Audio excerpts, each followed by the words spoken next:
I'm sitting here in the lineup at Starbucks, getting my wife a drink. I got to go to the barn and check on a few horses. I want to do the groups this week. I forgot to do them last week. I think it's important to keep you guys updated. And for those of you with the Ontario group, you should be very, very, very happy.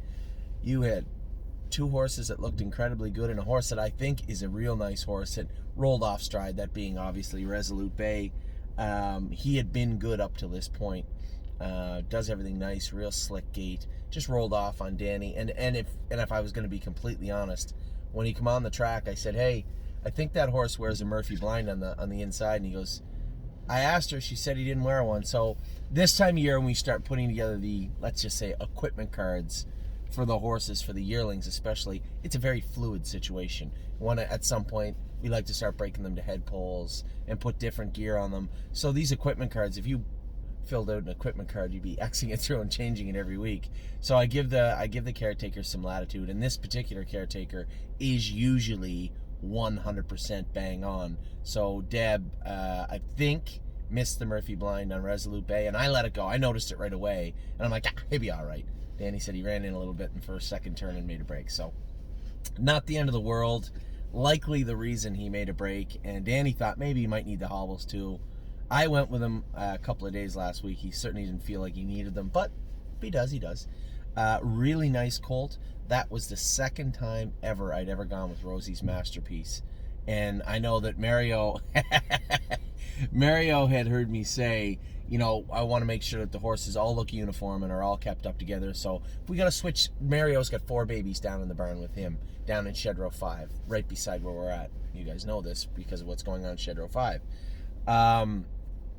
I hadn't gone with Rosie's Masterpiece before, so I didn't know what to expect, right? Like, I went with her the first day. I was the first one to go with her. But after that, how would she be? I have no idea. So Mario had the hobbles on her, had her head pulled up. He knew that it was go time on the weekend, and was it?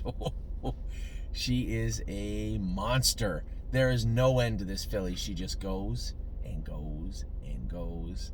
Very, very impressed. The ones that you don't see coming, the ones that just kind of catch you off guard from out of left field, you thought they looked okay, but then they go out and they do this stuff like that.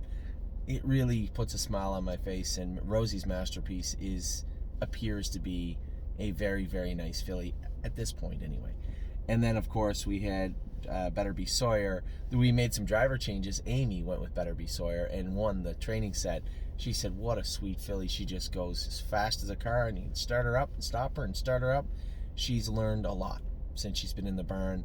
And if you were going to pick one fault, she might be a little small, but who cares? There's lots of fast Better's Delights that are small. Better's Wish is a tiny horse. So, and she's a better than Cheddar. The reason I brought that up is obviously Better Than Cheddar's a Better's Delight. So, a great day for the Ontario group. Well represented at the open house, and it looks like you guys are in for a treat this summer because those are 3 really, really nice horses. So that's the Ontario group. I hope you guys are having a great holiday season. Merry Christmas. We'll talk to you soon.